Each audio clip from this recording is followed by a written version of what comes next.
చూపించాలా ఏంటి నువ్వు అసలు మగల స్మైల్ లేదు.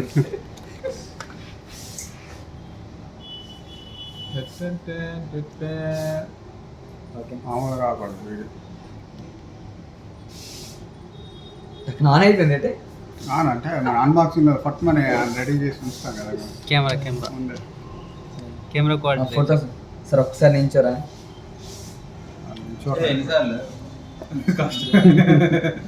అయితే సరిపోతుంది. ఓకే సార్ నలకదన్న బ్యాక్ కెమెరాతోనే ఫ్రంట్ అలా అన్న బుర్ర పాడన్న వీడియో తీసి పెడతాం. అలా కదా